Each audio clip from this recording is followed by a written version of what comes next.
Ну вот он, красавчик Scream, первый в России.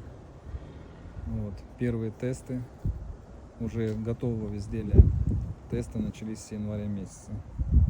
Выложу позже на канале.